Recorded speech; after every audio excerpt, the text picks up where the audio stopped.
आज हम लोग जॉन लॉक के राजनीतिक चिंतन के विभिन्न पक्षों पर विचार करना प्रारंभ करेंगे। लॉक का जीवन काल 1632 से 1704 तक रहा और दर्शन एवं राजनीतिक दर्शन के इतिहास में उसका महत्वपूर्ण स्थान है, इस दृष्टि से क्योंकि जिसको ब्रिटिश एम्पिरिसिस्ट ट्रेडिशन कहते हैं, इंग्लैंड की जो अनुभववादी चिंतन की परंपरा रही, उसकी वो एक महत्वपूर्ण कड़ी था। दूसरा, वो जो आज के युग की प्रभावशाली विचारधारा है उदारवाद, लिबरलिज्म, तो उसको लिबरलिज्म का जनक माना जाता है। He was the father of modern liberalism. एक बहुत ही प्रखर व्यक्तिवादी था, एक स्टांच इंडिविजुअलिस्ट था और उसको क्रांति का दार्शनिक यानी फिलॉसफर ऑफ रेवोल्यूशन भी माना जाता है, क्योंकि एक संवैधानिक राज्य में राज्य का विरोध करने का अधिकार एक मूलभूत अधिकार होता है और लॉक ने इसका पक्ष पोषण किया है। तो राजनीतिक चिंतन के इतिहास में या दर्शन के इतिहास में इन सब दृष्टियों से लॉक का विशेष महत्व है। लॉक की शिक्षा दीक्षा ऑक्सफोर्ड विश्वविद्यालय के क्राइस्ट चर्च कॉलेज में हुई। उसके जो पिता थे वो सिविल वार के दौरान, जो कि 1648 के आसपास हुआ, उस सिविल वार के दौरान वो संसद की सेना के सदस्य रहे थे, यानी वो पार्लियामेंटेरियन थे और उसका प्रभाव भी हमें लॉक के चिंतन पर, उसकी विचार दृष्टि पर दिखाई पड़ता है, क्योंकि लॉक भी जो निरंकुश राजतंत्र था उसका तीव्र विरोधी था और उसके स्थान पर वो संसद की सर्वोपरिता का या संसद की महत्ता का प्रतिपादक आगे चल के बना। जो उसने संवैधानिक राज्य के सिद्धांत का प्रतिपादन किया, उसका भी सूत्रपात यहीं से होता है। लॉक ने ऑक्सफोर्ड विश्वविद्यालय से न केवल एमए की डिग्री प्राप्त की, बल्कि उसने एमबीबीएस की डिग्री भी प्राप्त की, क्योंकि चिकित्सा शास्त्र में भी उसकी गहरी रुचि थी और चिकित्सा शास्त्र का भी उसको बहुत अच्छा ज्ञान था। और इसी कारण उसको इंग्लैंड की राजनीति में आने का अवसर मिला और लॉर्ड एशले नाम के जो एक प्रमुख राजनेता थे उस युग के, जिनको अर्ल ऑफ शेफ्टबरी भी कहते हैं, तो लॉर्ड एशले ने लॉक को अपना पर्सनल फिजिशियन यानी अपना निजी चिकित्सक अपॉइंट किया और फिर लॉर्ड एशले के संपर्क में आने के बाद उसको इंग्लैंड की तत्कालीन राजनीति को निकट से देखने का और उसमें भाग लेने का अवसर भी मिला। उसने कई सार्वजनिक पदों को भी सुशोभित किया। उस समय इंग्लैंड में रेस्टोरेशन हो चुका था, यानी 1660 में इंग्लैंड में राजतंत्र की पुनर्स्थापना हो चुकी थी और राजतंत्र की पुनर्स्थापना के बाद चार्ल्स सेकंड वहाँ का शासक बना था। लेकिन चार्ल्स सेकंड की मृत्यु के बाद जेम्स सेकंड, जो कि राज सिंहासन पर बैठा, वो क्योंकि कैथोलिक मान्यताओं का व्यक्ति था और दूसरा उसने अपनी निरंकुश राज सत्ता को स्थापित करने का प्रयास किया, लिहाजा जेम्स सेकंड का काफ़ी विरोध हुआ। उस समय जो विग पार्टी थी उसकी तरफ से काफ़ी विरोध हुआ और अंततः जेम्स सेकंड को पदत्याग करना पड़ा, एब्डिकेशन करना पड़ा और विलियम और मेरी इंग्लैंड के नए राजा और रानी बने। तो ये सब जो घटना थी जो कि 1689 के आसपास हुई, जिसको कि इंग्लैंड के इतिहास में ग्लोरियस रेवोल्यूशन या गौरवपूर्ण क्रांति कहा जाता है, क्योंकि इस घटना ने निरंकुश राज सत्ता के खतरे को सदैव के लिए समाप्त कर दिया और इंग्लैंड में जो संसदीय शासन प्रणाली स्थापित हुई, यानी जो संवैधानिक शासन प्रणाली स्थापित हुई इस घटना के बाद, कि राजा धीरे धीरे केवल नाम मात्र का शासक बन के रह गया और शासन की वास्तविक शक्तियाँ धीरे धीरे मंत्रिपरिषद और बाद में प्रधानमंत्री के हाथ में चली गईं। तो ये जो बड़ा महत्वपूर्ण परिवर्तन ब्रिटिश राजनीति में आया कि वो केवल एक सीमित राजतंत्र बन के रह गया, या दूसरे शब्दों में व्यावहारिक अर्थ में वो एक लोकतंत्र बन गया। तो ये जो घटनाक्रम था, इस घटनाक्रम का प्रारंभ इस गौरवपूर्ण क्रांति से माना जाता है, ग्लोरियस रेवोल्यूशन से माना जाता है। और लॉक भी इस ग्लोरियस रेवोल्यूशन का पक्षधर था, या इस ग्लोरियस रेवोल्यूशन ने जिन राजनीतिक या संवैधानिक सिद्धांतों का प्रतिपादन किया वो उनका पक्षधर था। और उसकी जो सबसे महत्वपूर्ण कृति है, 2 ट्रीटाइजेस ऑन सिविल गवर्नमेंट, वो इसी गौरवपूर्ण क्रांति के सैद्धांतिक आधारों पर विचार करती है और उनका पक्ष पोषण करती है। तो इस प्रकार से लॉक ने अपना उसका जो जीवन था वो बहुत ही घटनापूर्ण रहा और 1704 में उसका देहांत हुआ। उसकी जो मुख्य रचनाएं हैं, वो कई रचनाएं मुख्य हैं, लेकिन राजनीतिक चिंतन की दृष्टि से उसकी 3 रचनाओं का महत्व है। एक तो सबसे महत्वपूर्ण रचना तो उसकी 2 ट्रीटाइजेस ऑन सिविल गवर्नमेंट है, यानी नागरिक शासन पर 2 निबंध। इसके अलावा उसने सहिष्णुता के ऊपर 3 निबंध लिखे हैं, ये भी राजनीतिक दृष्टि से बहुत महत्वपूर्ण है, लेटर्स कंसर्निंग टॉलरेशन। और फिर दार्शनिक दृष्टि से, जिसमें उसने अपने अनुभववाद का, एम्पिरिसिज्म का प्रतिपादन किया, जो कि दर्शन के क्षेत्र में एक महत्वपूर्ण ग्रंथ माना जाता है। तो उस अनुभववाद का प्रतिपादन करते हुए उसने एक ग्रंथ लिखा जिसका कि शीर्षक है एसे ऑन ह्यूमन अंडरस्टैंडिंग। तो ये उसकी 3 मुख्य पुस्तकें हैं जिनका कि चिंतन के इतिहास पर गहरा प्रभाव पड़ा। अब एक आधुनिक काल के यानी 20वीं शताब्दी के एक बड़े विचारक हुए हैं रेमंड एरन। उन्होंने लॉक के विषय में एक बड़ी महत्वपूर्ण बात कही। उन्होंने कहा कि लॉक के चिंतन का जो केंद्रीय तत्व है, जो सेंट्रल प्रिंसिपल है या जो सेंट्रल आइडिया है, वो मॉडरेशन है, यानी एक संतुलन का वो दार्शनिक है। एक प्रकार से वो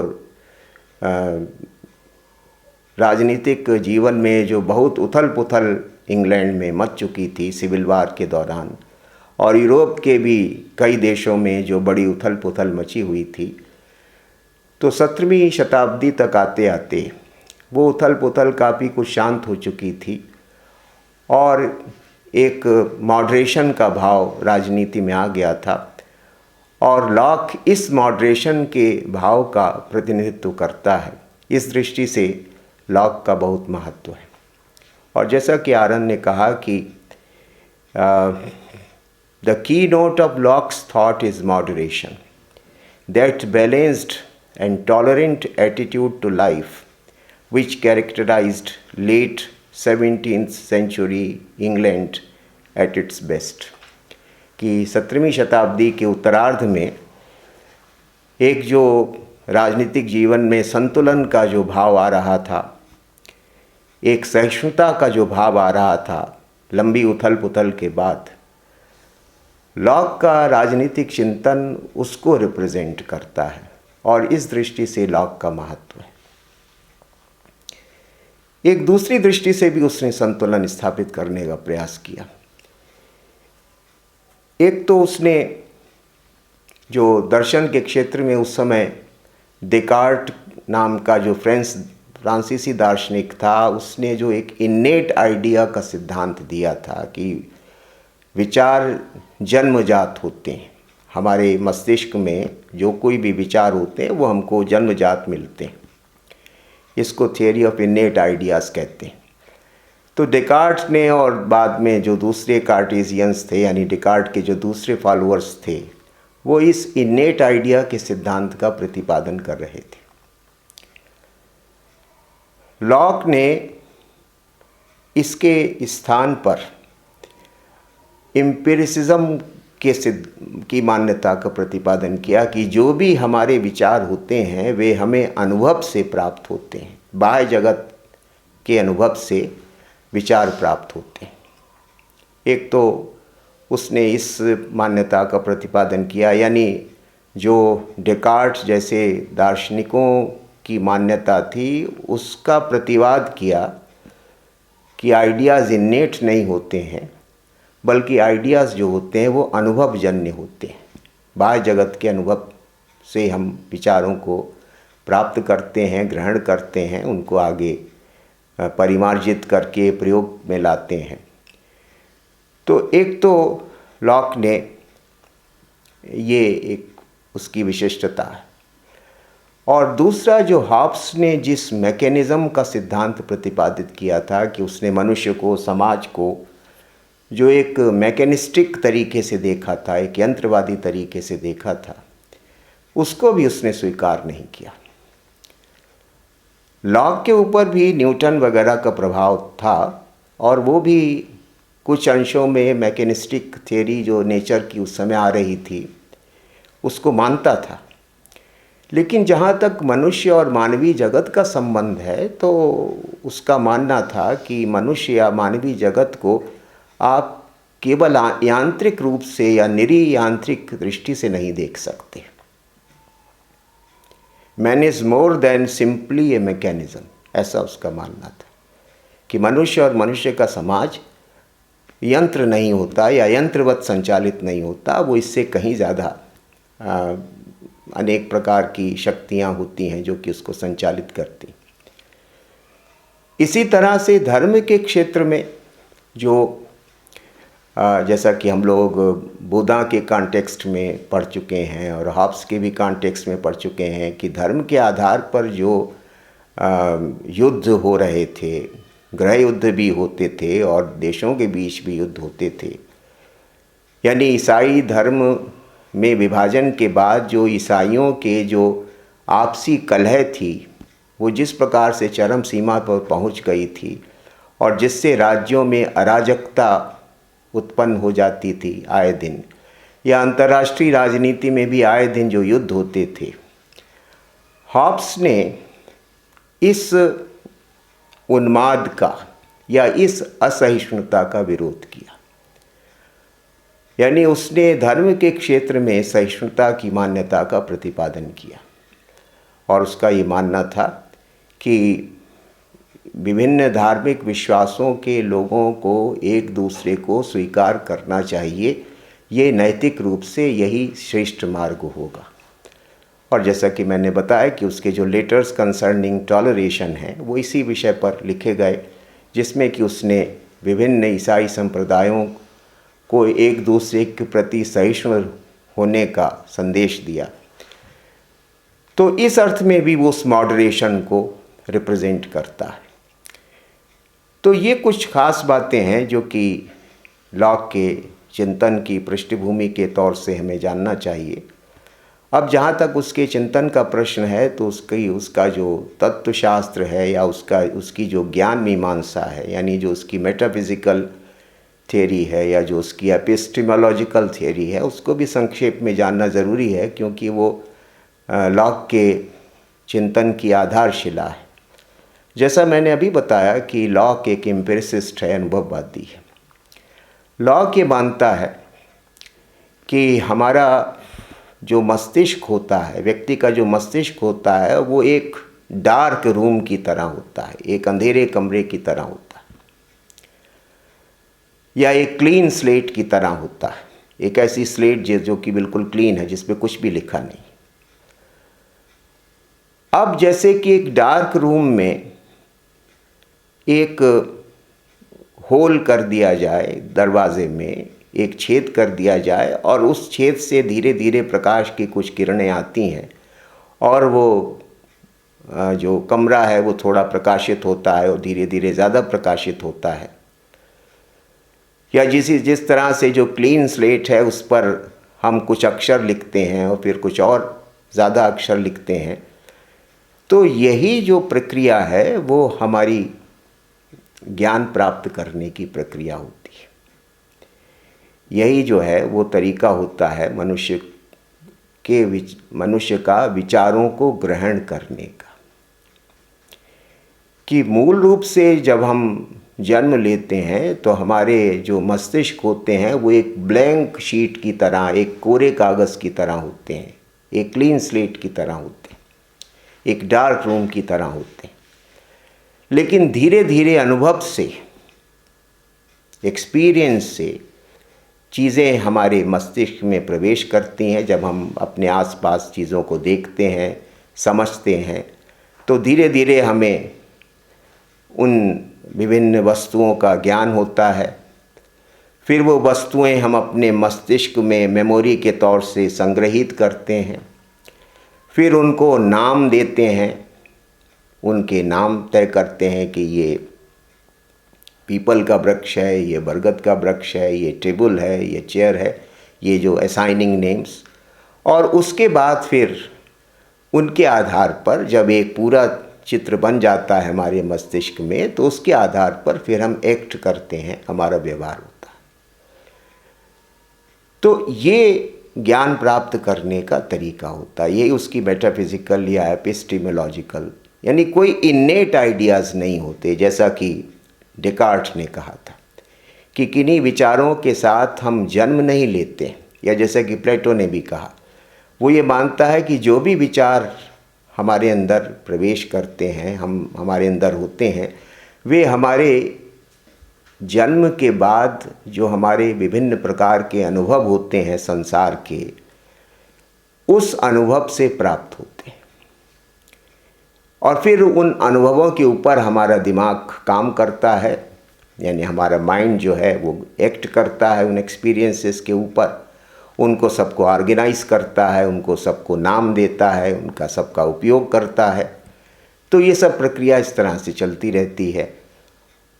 तो ये जिसके लिए उसने लैटिन भाषा का एक फ्रेज़ है टेबुला रासा, कि जब हम जन्म लेते हैं तो हमारा मस्तिष्क एक टेबुला रासा, ये क्लीन स्लेट होता है, जिसको उसने दूसरे तरीके से कहा कि there is nothing in the mind which is already not in the senses, कि हमारे मस्तिष्क में आने से कोई चीज़ पहले हमारे इंद्रियगत अनुभव में आती है।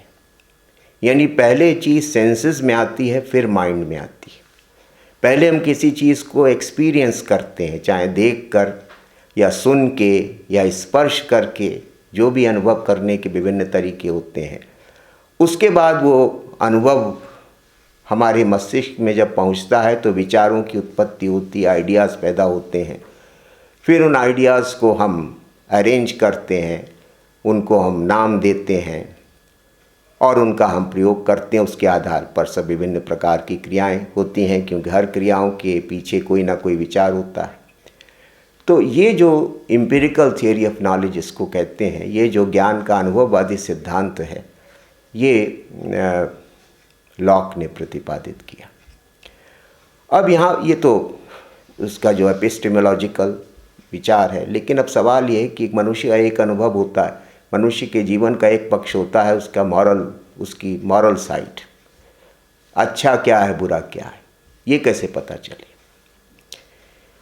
गुड और इविल को, ये भी तो हमारे जीवन का मार्गदर्शन करने वाले कॉन्सेप्ट्स होते हैं कि फ़लाँ चीज़ करना उचित है, फ़लाँ चीज़ करना उचित नहीं है, इसको गुड कहा जाए, इसको इविल कहा जाए।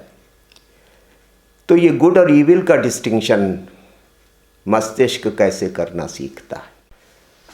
तो वो कहता है कि गुड और इविल का जो डिस्टिंक्शन है वो भी एक्सपीरियंस पर आधारित होता है, क्योंकि जो दो सेंसेशंस हम अनुभव करते हैं अपने भाव जगत में, यानी अपने इमोशनल नेचर में, वो दो सेंसेशंस होती हैं प्लेज़र और पेन की, सुख और दुख की।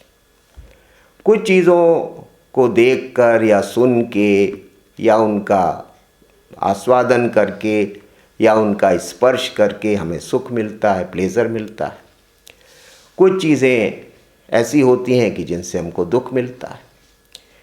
तो ये जो प्लेज़र पेन, ये जो बेसिक इमोशंस हैं, इनको हम अनुभव से ही प्राप्त करते हैं कि किसी कोई चीज़ है जिसको देखकर हमको सुख मिल रहा है और कोई दूसरी चीज़ है जिसको देखकर हमको क्रोध आ रहा है या दुख मिल रहा है।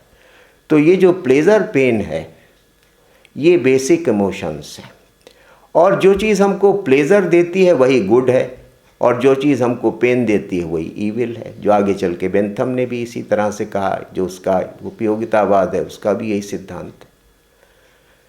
तो ये जो प्लेज़र पेन प्रिंसिपल है, यही गुड और ईविल का क्राइटेरिया होता है। हालांकि ये जो नैतिक सिद्धांत है बड़ा ख़तरनाक सिद्धांत है। प्लेज़र पेन एक भिन्न श्रेणी में आते हैं, गुड और ईविल दूसरी श्रेणी में आते हैं, लेकिन उसने दोनों को इक्वेट कर दिया कि that which is pleasurable is good, that which is painful is evil. ये इतना उसने एक रिडक्शनिज़म जो कर दिया, इतना सिंप्लीफाई कर दिया, तो ऐसा होता तो नहीं। बहुत सारी चीज़ें श्रेष्ठ होती हैं लेकिन उनसे हमें उस तरह से प्लेज़र नहीं मिलता। बहुत सारी चीज़ें सुख देती हैं लेकिन वो ईविल की ओर हमें ले जाने का काम करती हैं। तो लेकिन लॉक की जो दृष्टि है वो इस प्रकार की है कि वो भाव जगत को इस दृष्टि से परिभाषित करता है कि सुख और दुख की जो मूल प्रवृत्तियां हैं मनुष्य में होती हैं और इन्हीं सुख और दुख की मूल प्रवृत्तियों के आधार पर वो अच्छे और बुरे का निर्धारण कर लेता है। यानी गुड और ईविल को डिफाइन करने का सबसे अच्छा तरीका या एकमात्र तरीका यही है कि that which gives me pleasure is good, that which gives me pain is evil।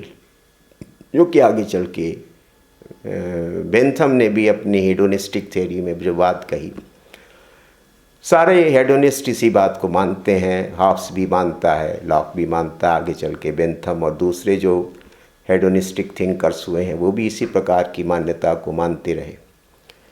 तो इस आधार पर उसने अपनी मॉरल थियरी का प्रतिपादन किया, अपने नैतिक सिद्धांत का प्रतिपादन किया। अब इस सब के संदर्भ में हमें उसके राजनीतिक चिंतन के ऊपर विचार करना है कि उसकी जो पॉलिटिकल थियरी है, जो उसका राजनीतिक चिंतन है, वो क्या है। पहली चीज़ तो हमें ये समझ लेना चाहिए कि हॉब्स की तरह लॉक भी अनुबंधवादी है, कॉन्ट्रेक्चुअलिस्ट है। हॉब्स भी व्यक्तिवादी है और लॉक भी व्यक्तिवादी है, यद्यपि दोनों के व्यक्तिवाद में एक महत्वपूर्ण भेद भी है। हॉब्स ने अपने व्यक्तिवादी मान्यताओं से सर्वाधिकारवादी निष्कर्ष निकाले हैं, टोटलिटेरियन कंक्लूजन्स निकाले हैं। यानी राज्य को व्यक्तिवाद से शुरू करके वो एक सर्वशक्तिमान राज्य की धारणा का प्रतिपादन करता है। लॉक व्यक्तिवाद से शुरू करके एक लॉजिकली जो होना चाहिए, एक कॉन्स्टिट्यूशनल स्टेट, एक लिमिटेड स्टेट की धारणा का प्रतिपादन करता है। इसलिए हॉब्स और लॉक में काफ़ी सादृश्यताएं होते हुए भी कई महत्वपूर्ण बिंदुओं पर उनमें एक मूल अंतर भी है, ये हमें ध्यान में रखना चाहिए। और वॉन लेडन नाम के जो बड़े विचारक हैं, उन्होंने जो अपनी पुस्तक हॉब्स और लॉक के नाम से लिखी है, उसमें उन्होंने इस पक्ष की ओर संकेत किया है। तो पहली बात तो अब सवाल यह है कि जो ह्यूमन नेचर का कॉन्सेप्ट है लॉक का, वो क्या है। तो सेवाइन भी इस बात को कहते हैं और वॉन लेडन भी इस बात को कहते हैं कि लॉक का मनुष्य भी उतना ही ईगोइस्टिक है, उतना ही हेडोनिस्टिक है जैसे कि हॉब्स का मनुष्य है,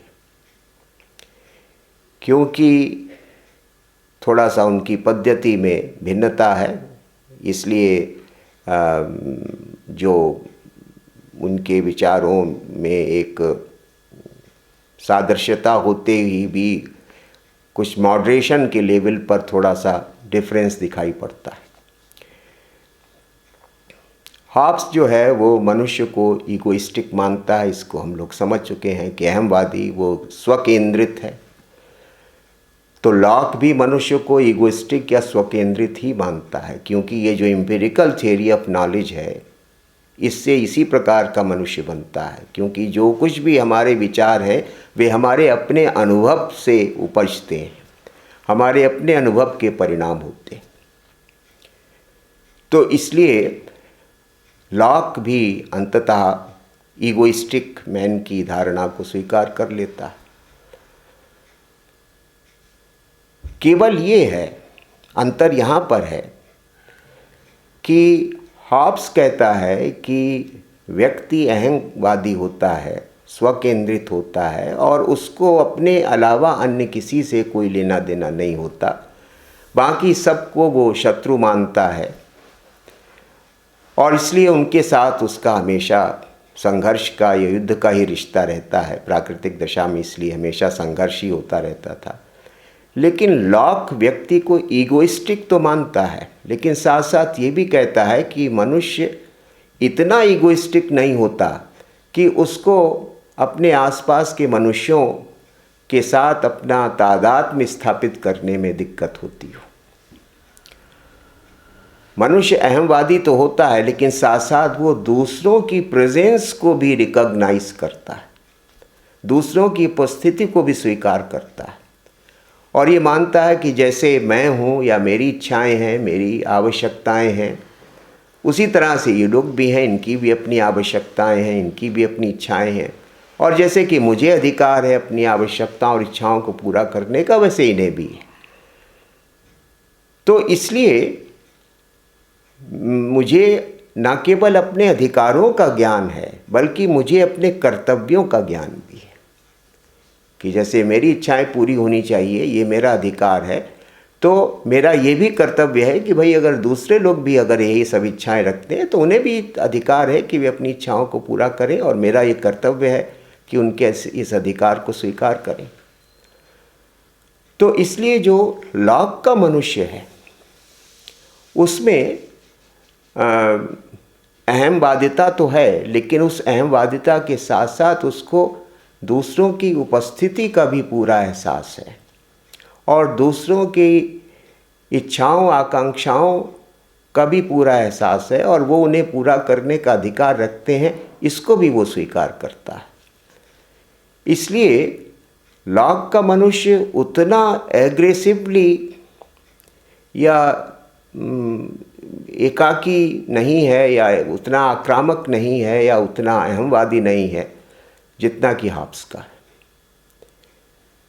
लेकिन ये है कि हाँ, ईगोइज़म उसमें भी है, क्योंकि एम्पिरिसिस्ट थियरी ऑफ नॉलेज को जब आप स्वीकार करते हैं तो आपको ईगोइस्टिक मनुष्य को मानना ही पड़ेगा, इस धारणा को तो स्वीकार करना ही पड़ेगा। यानी हॉब्स का मनुष्य तो, जैसा कि लॉक ने लिखा है कि हॉब्स के मनुष्य ने अपने घर के सारे दरवाजे खिड़कियां बंद कर रखी हैं और वो बाकी किसी को रिकॉग्नाइज नहीं करता, किसी को पहचानता नहीं।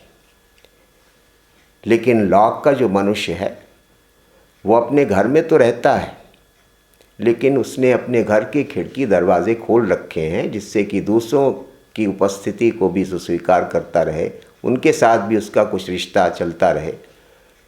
ये एक बुनियादी फ़र्क है। यानी हॉब्स का मनुष्य अपने में अपने को समेटे हुए है। Hobbesian man is bound up within himself. लेकिन जो लॉक का मनुष्य है वो सेमी सोशल यानी अर्ध सामाजिक प्राणी है। पूरी तरह सामाजिक प्राणी तो नहीं, लेकिन सेमी सोशल, या समीक्षकों ने एक अन्य शब्दावली का प्रयोग किया, इंटेलेक्चुअली क्यूरियस। कि भाई ये लोग भी हैं, इनकी क्या इच्छाएं हैं, इनकी क्या आवश्यकताएं हैं, हमारी तरह के लोग हैं, ठीक ही है। अगर हमें कुछ हमारी आवश्यकताएं हैं, मुझे पूरा करना चाहिए, तो इन्हें भी अधिकार होना चाहिए। तो इसलिए समीक्षकों ने कहा है कि जो लॉक का मनुष्य है वो इंटेलेक्चुअली क्यूरियस और सेमी सोशल बीइंग है, वो अर्ध सामाजिक प्राणी है।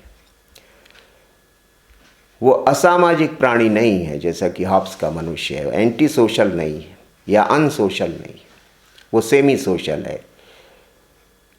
यानी प्राकृतिक दशा में उसके अंदर थोड़ी सामाजिकता विद्यमान है, जबकि हॉब्स के मनुष्य में जब वो प्राकृतिक दशा में रहता है, जिसकी परिकल्पना हॉब्स ने की है, तो वो उसके अंदर किसी भी प्रकार की सामाजिकता नहीं। तो एक तो ये है कि इसलिए व्यक्तिवादी तो दोनों हो गए, लेकिन व्यक्तिवाद की जो इंटेंसिटी है या जो व्यक्तिवाद का जो एग्रेसिवनेस है, वो उसमें डिफरेंस है कि लॉक उतने एग्रेसिवली व्यक्तिवादी मानवीय स्वभाव की धारणा का प्रतिपादन नहीं करता जैसा कि हॉब्स करता है। लेकिन ये है कि व्यक्ति को वो केंद्र में तो मानता ही है हॉब्स की तरह। अब अगर मनुष्य ऐसा है, तो जब राज्य नहीं था, यानी जब मनुष्य प्राकृतिक दशा में रहता था, तो वो प्राकृतिक दशा किस प्रकार की थी? जाहिर है कि वो प्राकृतिक दशा हॉब्स वाली तो नहीं रही होगी। War of everyone against everyone तो नहीं हो सकती। क्यों? क्योंकि मनुष्य अर्ध सामाजिक प्राणी तो है ही, उसके अंदर अपने साथ साथ दूसरों की उपस्थिति का भी उसे एहसास है और उनके प्रति उसके अंदर एक सद्भाव है।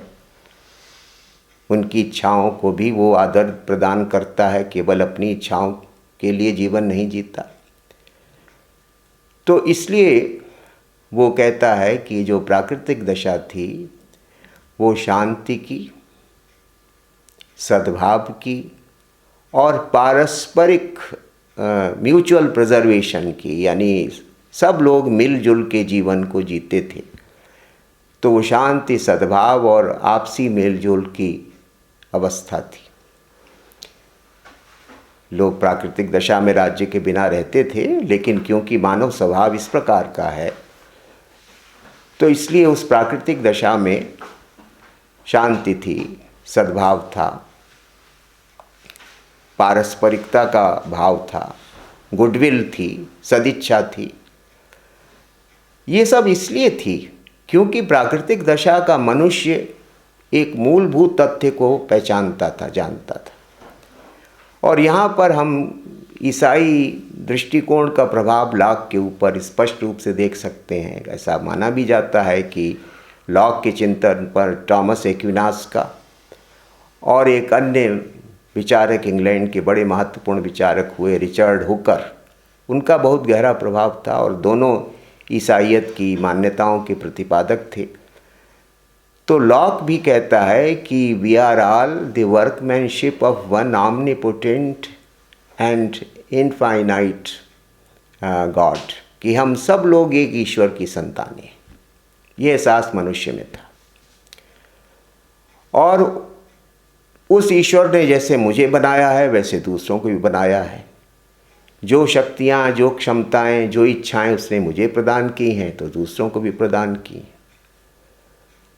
और इसलिए उस ईश्वर की बनाए हुए अगर हम सब संतानें हैं तो हमारे बीच भ्रातृत्व का भाव होना चाहिए। और अगर हम विचार करें तो ये जो प्राकृतिक नियम है, नेचुरल लॉ के सिद्धांत को वो भी मानता है, लेकिन वो नेचुरल लॉ के सिद्धांत को उस रूप में नहीं मानता जैसे कि हॉब्स मानता है। वो नेचुरल लॉ की जो पुरानी ट्रेडिशन है, जिसका कि एक्विनास वगैरह ने प्रतिपादन किया कि नेचुरल लॉ के मतलब है लॉ ऑफ रीज़न, विवेक पर आधारित एक विधि है। इस प्रकृति में एक विवेक पर आधारित विधि है जो हमको कर्तव्य अकर्तव्य का, अधिकार कर्तव्य का सबका बोध कराती है। राइट रॉन्ग क्या है, जैसा कि सिसरो कहता था कि लॉ ऑफ नेचर हमको अच्छे बुरे का भेद करना सिखाता है, उचित अनुचित का भेद करना सिखाता है। तो लॉक कहता है कि उस प्राकृतिक दशा में रहने वालों में एक तो एहसास ये था कि हम सब एक ही ईश्वर की कृतियाँ हैं। दूसरा यह है कि उस ईश्वर ने एक प्राकृतिक नियम बनाया है जो कि विवेक पर आधारित है, एक लॉ ऑफ नेचर है, यानी एक लॉ ऑफ रीज़न है, जो हमको हमारा मार्गदर्शन करता है और हमको बताता है कि जैसे आप हैं और आपकी इच्छाएं हैं, और जैसे कुछ आपके अधिकार और शक्तियां हैं, वैसे ही दूसरों की भी इच्छाएं हैं, उनके भी अधिकार और शक्तियां हैं। तो जब ये भाव हमको प्राप्त होता है लॉ ऑफ नेचर से, तो प्राकृतिक दशा में सुख शांति होगी, ये स्वाभाविक है। वहाँ पर संघर्ष की न्यूनतम गुंजाइश होगी और लोग राज्य के बिना भी शांति और सद्भाव के रह रहे थे, ऐसा लॉक का मानना है। फ्रीडम थी, इक्वलिटी थी, और उस प्राकृतिक दशा में लॉ ऑफ नेचर हर व्यक्ति को 3 नेचुरल राइट्स भी प्रदान करता था, 3 प्राकृतिक अधिकार भी प्रदान करता था। जीवन, स्वतंत्रता और संपत्ति के, ये जो 3 अधिकार हैं, नेचुरल राइट्स जिनको वो कहता है, प्राकृतिक अधिकार, ये हमको किसी समाज या राज्य या किसी मानवीय संस्था से नहीं मिले। ये हमको नेचुरल राइट जो हैं वो लॉ ऑफ नेचर देता है, यानी प्रकृति प्रदत्त हैं, इसलिए इनको वो नेचुरल राइट्स कहता है। तो इन 3 नेचुरल राइट्स को हमें मिले, हर व्यक्ति को प्राप्त थे। जीवन का अधिकार, स्वतंत्रता का अधिकार, संपत्ति का अधिकार। और हर व्यक्ति ये भी जानता था कि जैसे मेरे ये 3 अधिकार हैं, प्राकृतिक अधिकार हैं, वैसे दूसरों के भी ये 3 प्राकृतिक अधिकार हैं और हमें एक दूसरे के अधिकारों का सम्मान करना चाहिए। तो ये भाव भी था। इसलिए वो जो स्टेट ऑफ नेचर थी वो स्टेट ऑफ पीस और गुडविल थी, शांति और सद्भाव की दशा थी। लेकिन वो कहता है कि उसकी 3 बड़ी समस्याएं थीं प्राकृतिक दशा में, कि आमतौर से लोग प्राकृतिक नियमों को जानते थे, प्राकृतिक अधिकारों का उपयोग करते थे, शांति और सद्भाव के साथ रहते थे, लेकिन कभी कभी बड़ी समस्याएं खड़ी हो जाती थीं, संघर्ष की स्थितियां पैदा हो जाती थीं। क्यों? क्योंकि निश्चित नियम नहीं थे। क्योंकि निश्चित नियम तो तब होंगे जबकि कोई स्टेट होगा, कोई गवर्नमेंट होगी। सब अपने अपने तरीके से लाइफ को, लिबर्टी को, प्रॉपर्टी को इंटरप्रेट करते थे, तो अक्सर विवाद पैदा हो जाता था। नियमों को लागू करने वाली कोई सत्ता नहीं थी, यानी कोई एग्जीक्यूटिव पावर नहीं थी कि अगर कोई नियम बनाए भी जाएं तो उनको लागू कैसे किया जाए, ये भी एक समस्या थी। और फिर सबसे बड़ी बात कि कोई निर्णायक नहीं था। अगर 2 लोगों या 4 लोगों के बीच में विवाद है तो कौन सही है, कौन गलत है, जो गलत है उसको कैसे दंडित किया जाए, इसके लिए कोई जुडिशियल अथॉरिटी भी नहीं थी।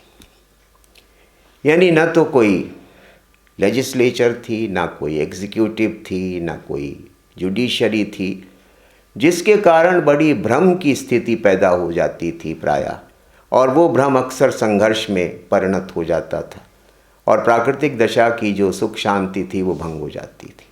ये 3 मेजर इनकन्वीनियंसेस, ये 3 मुख्य असुविधाएं थीं प्राकृतिक दशा में। बाकी तो मनुष्य आराम से रह ही रहा था, लेकिन ये चीज़ें अक्सर विवाद की स्थिति पैदा कर देती थीं और धीरे धीरे वो हिंसा और वो संघर्ष बढ़ता जाता था। क्योंकि प्राकृतिक नियम की सब लोग अपने अपने हिसाब से व्याख्या करते थे, अधिकारों की सब लोग अपने अपने हिसाब से व्याख्या करते थे। तो ऐसे में विवाद पैदा होना और उस विवाद से फिर संघर्ष पैदा होना यह स्वाभाविक था। तो इसलिए प्राकृतिक दशा एक तरह से लॉक के चिंतन को अगर हम पढ़ें तो कुछ ऐसा एहसास होता है कि जो पहला फेज था स्टेट ऑफ नेचर का वो तो शांतिपूर्ण था, लेकिन सेकंड फेज तक आते आते स्थितियां बिगड़ गई थी और काफ़ी हिंसा और संघर्ष होने लगा था।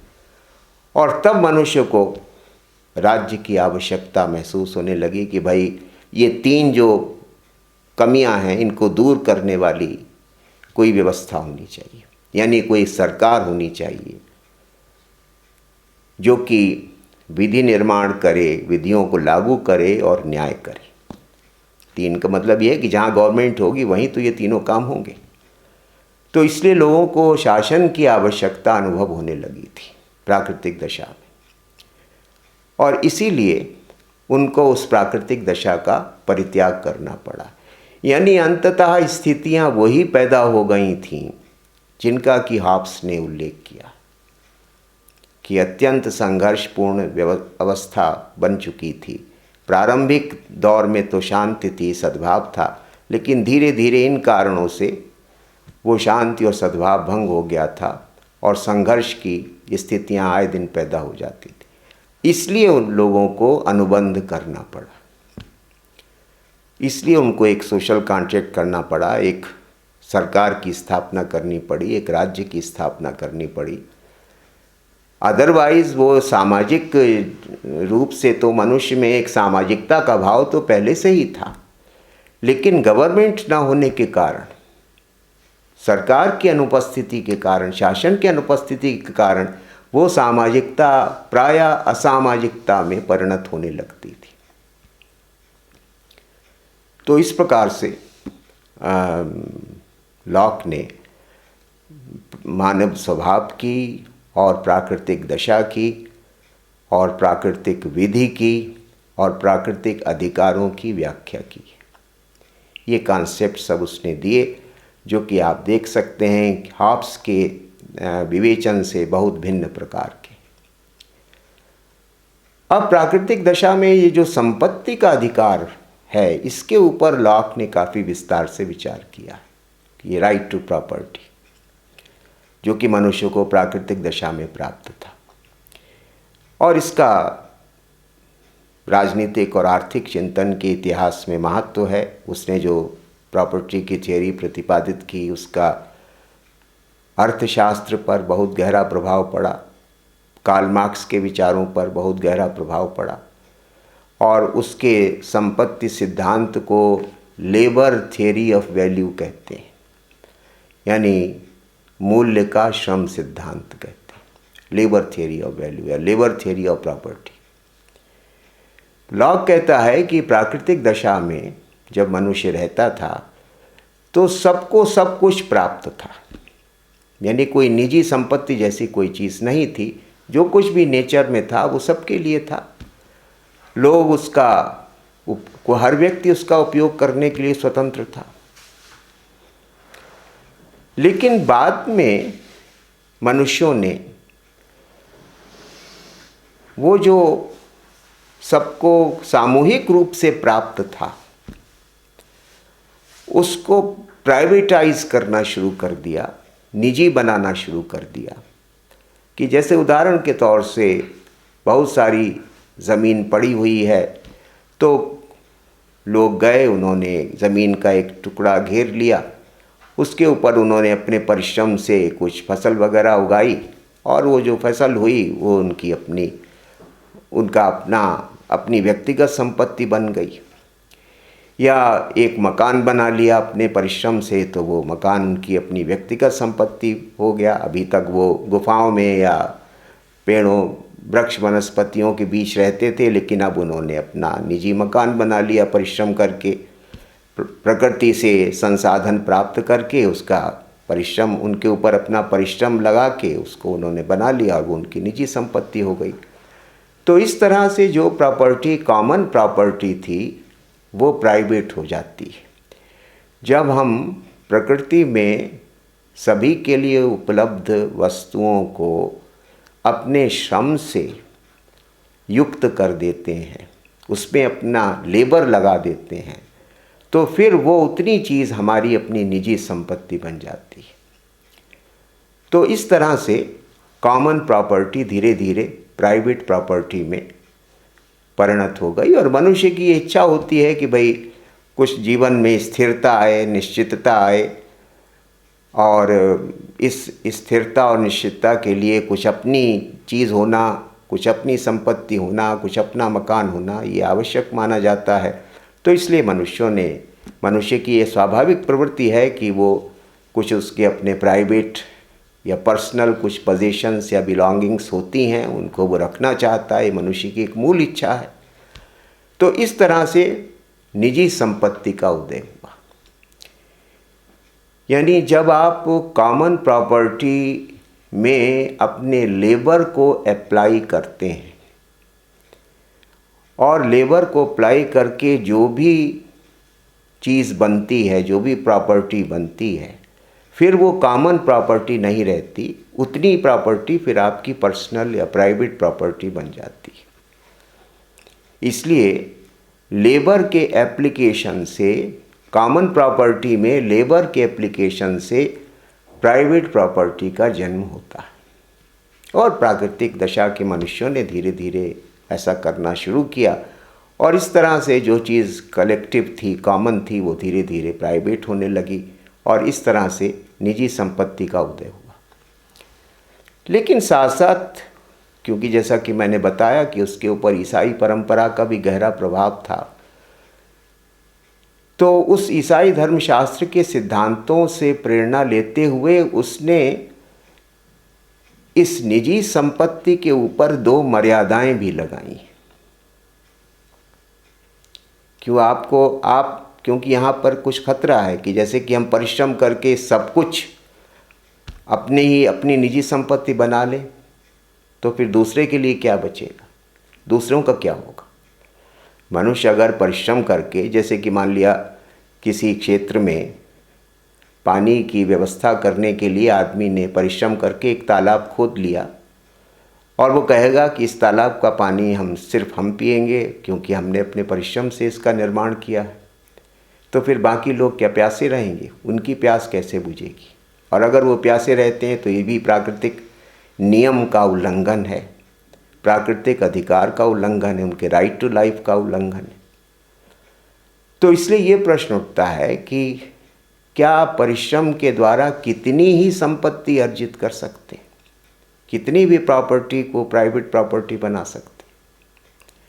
लॉक कहता है कि नहीं, ऐसा नहीं है, बल्कि संपत्ति के अधिकार पर 2 सीमाएं।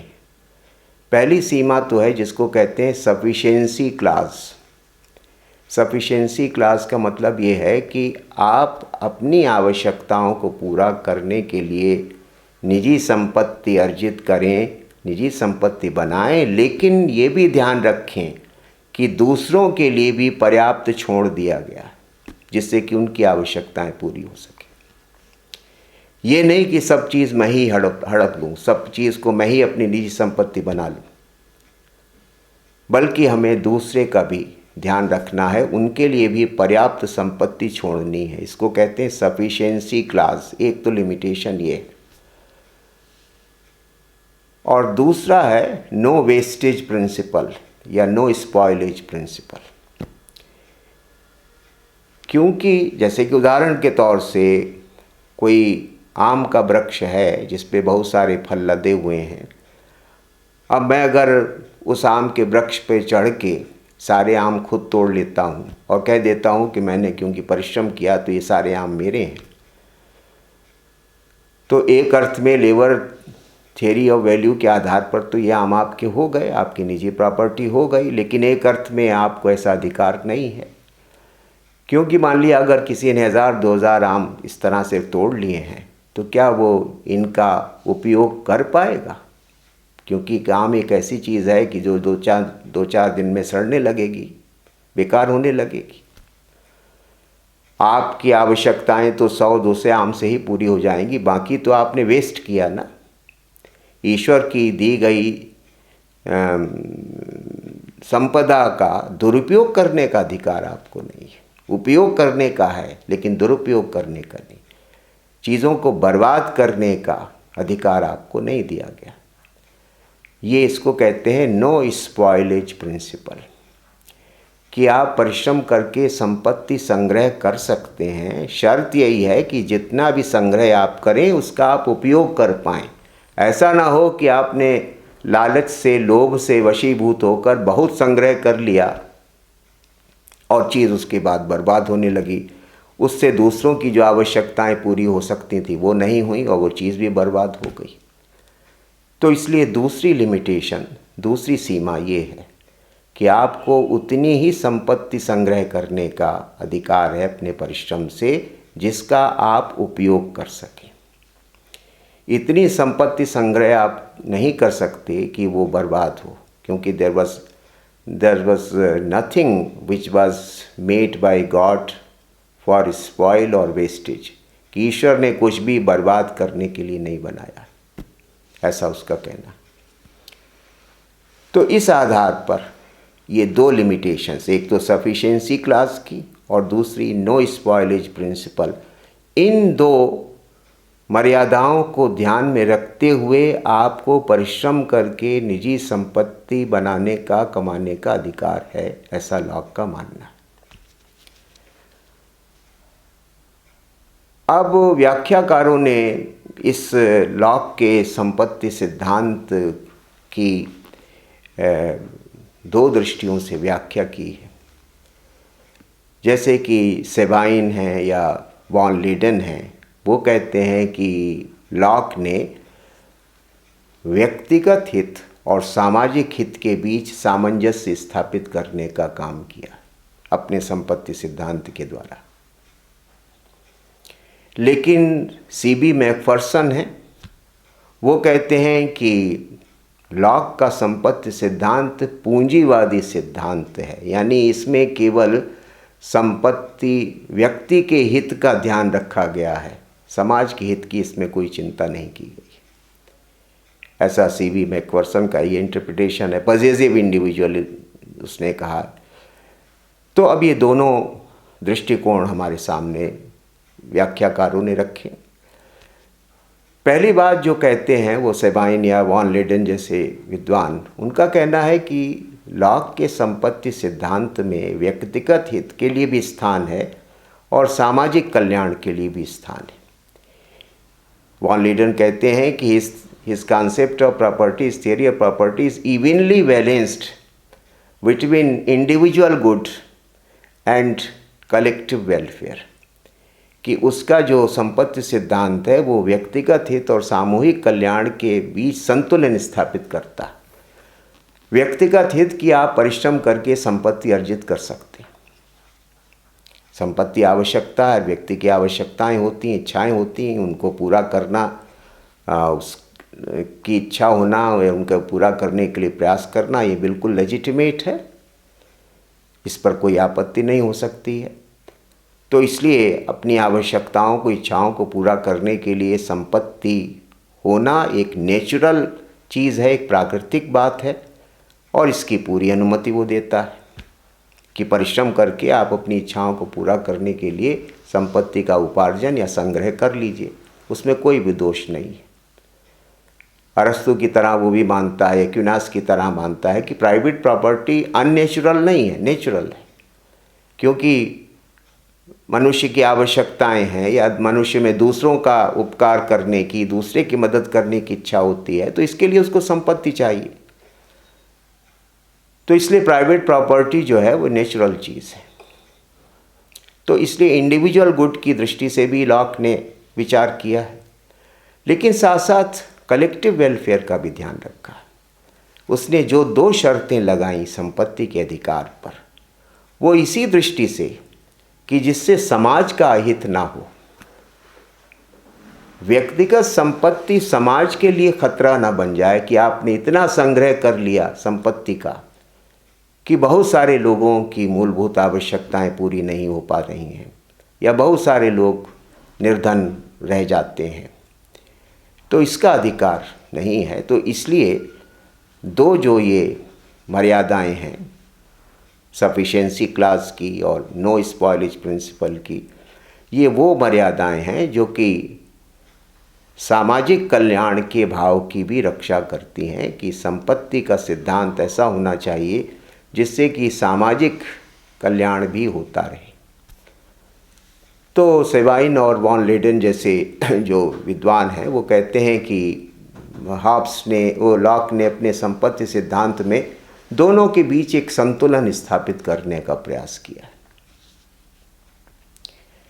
लेकिन सीबी मैकफर्सन कहते हैं कि ऐसा नहीं है, और उनके ऊपर आरोप लगा है कि उन्होंने थोड़ा डिस्टॉर्ट किया है अपनी व्याख्या को। वो कहते हैं कि भाई लॉक ये कहता है कि सेल्फ प्रिजर्वेशन के लिए जितनी संपत्ति चाहें उतनी आप अपने परिश्रम से अर्जित कर सकते हैं। तो जितनी प्रॉपर्टी आप चाहें अर्न कर सकते हैं, एक्यूमुलेट कर सकते हैं। तो ये तो एक पूंजीवादी दृष्टिकोण है, क्योंकि लॉक ने ये कहा भी है कि भाई सेल्फ प्रिजर्वेशन के लिए प्रॉपर्टी ज़रूरी है और सेल्फ प्रिजर्वेशन के लिए जितनी प्रॉपर्टी चाहिए उतनी आदमी अर्जित कर सकता है। अब कितनी चाहिए इसकी कोई सीमा तो है नहीं, लिहाजा आप बहुत अधिक संपत्ति संग्रह कर सकते हैं ये कहते हुए कि इतनी संपत्ति के बिना हमारा काम नहीं चल सकता, या इतनी संपत्ति के बिना सेल्फ प्रिजर्वेशन या आत्मरक्षा या एक समुचित जीवन हम नहीं बिता सकते। अगर ऐसा है तो सीबी मैकफर्सन कहते हैं फिर ये तो पूंजीवादी दृष्टिकोण है, कैपिटलिस्ट व्यू पॉइंट है, क्योंकि कैपिटलिज्म में ही एक्यूमुलेशन ऑफ प्रॉपर्टी की गुंजाइश होती है कि जितनी चाहें संपत्ति आप कमाइए, एक्यूमुलेट करिए, और वहाँ पर दूसरे के ऊपर उसका क्या प्रभाव पड़ रहा है, समाज पर क्या प्रभाव पड़ रहा है, इसकी चिंता नहीं की जाती। और मैकफर्सन कहते हैं कि भाई वो 7वीं शताब्दी में पूंजीवाद का उदय हो रहा था, एक नया बोर्जुआ क्लास पैदा हो रहा था। वो नया बोर्जुआ क्लास ज़्यादा से ज़्यादा संपत्ति उत्पादित और संग्रहित करना चाहता था। तो लॉक उन लोगों का दार्शनिक है, उनके हितों का पक्ष पोषण करने वाला दार्शनिक है। यानी जो लॉक है वो जो इमर्जिंग कैपिटलिज्म है उसका पक्षधर है। तो ये मैकफर्सन ने इस तरह से इसको इंटरप्रेट किया। हालांकि इंटरप्रिटेशन इसलिए गलत है क्योंकि लॉक ने सेल्फ प्रिजर्वेशन की बात तो की है, लेकिन साथ साथ रेगुलेशन और लिमिटेशन की भी बात की है कि प्रॉपर्टी को रेगुलेट किया जाए। ये शब्दावली है लॉक के ही ग्रंथ में आती है कि प्रॉपर्टी सेल्फ प्रिजर्वेशन के लिए ज़रूरी है, लेकिन प्रॉपर्टी को रेगुलेट करना, लिमिट करना भी आवश्यक हो जाता है किन्हीं परिस्थितियों में। तो इस आधार पर मैकफर्सन शायद पूरी बात को नहीं लेते, केवल एक पक्ष को लेकर अपना तर्क आगे बढ़ाते हैं। लेकिन अगर हम लॉक को ठीक से ध्यान से देखें तो वो सेल्फ प्रिजर्वेशन भी ज़रूरी मानता है, लेकिन साथ साथ प्रॉपर्टी के रेगुलेशन और लिमिटेशन की बात भी करता है। इसलिए उसके दृष्टिकोण को पूंजीवादी या बोर्जुआ व्यू पॉइंट कहना शायद बहुत उचित नहीं होगा। तो ये एक इस तरह से विभिन्न विद्वानों ने अलग अलग तरीके से लॉक की व्याख्या की है। कुछ उसका कारण ये है कि कई जगह क्योंकि लॉक ये भी कहता है कि जब से मनी इकोनॉमी आई, जब से मुद्रा का चलन शुरू हुआ, तब से धन के संग्रह की प्रवृत्ति बढ़ने लगी। क्योंकि मुद्रा को आप जितना चाहें उतना एक्यूमुलेट कर सकते हैं। मनी इकोनॉमी का ये है कि आप रुपया जितना भी चाहें इकट्ठा कर लीजिए। आम आप ज़्यादा इकट्ठे नहीं कर सकते, गेहूँ आप बहुत ज़्यादा इकट्ठा नहीं कर सकते, बार्टर सिस्टम में तो पॉसिबल नहीं है। लेकिन जो मनी एक्सचेंज की प्रणाली है उसमें आप जितना चाहें एक्यूमुलेशन कर सकते हैं। तो जब मनी इकोनॉमी आई तब ये एक्यूमुलेशन की टेंडेंसी भी आई, संग्रह की प्रवृत्ति भी आई, और उसी से पूंजीवादी दृष्टिकोण भी उपज के सामने आते हैं। तो इसलिए लॉक भी मानता है कि शुरू में तो बार्टर सिस्टम था, लेकिन जैसे जैसे जब मुद्रा विनिमय का माध्यम बनी तब ये सब स्थितियां बिगड़ने लगीं, और प्राकृतिक दशा में जो संघर्ष पैदा हो गए उसका एक कारण ये भी था कि किसी स्टेज पर मनी इकोनॉमी आ गई और लोगों के बीच झगड़े शुरू हो गए थे। बार्टर सिस्टम के रहते वो झगड़े नहीं होते थे, लेकिन मनी इकोनॉमी के आने के बाद एक्यूमुलेशन हो सकता है, कोई कितना भी पैसा एक्यूमुलेट कर ले वो ख़राब होता नहीं। तो ये कुछ लॉक ने भी के चिंतन में भी कुछ ऐसे तत्व हैं कि जिनके आधार पर ये इंटरप्रिटेशन की गुंजाइश, कई तरह के इंटरप्रिटेशन की गुंजाइश हो जाती है।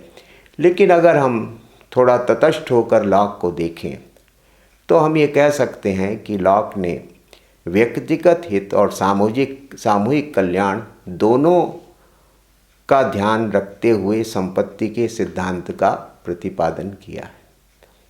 और जैसा कि वॉन लीडन ने कहा कि एक बैलेंस स्ट्राइक करता है, या सेबाइन ने भी कहा कि वो एक संतुलन स्थापित करने का प्रयास करता है।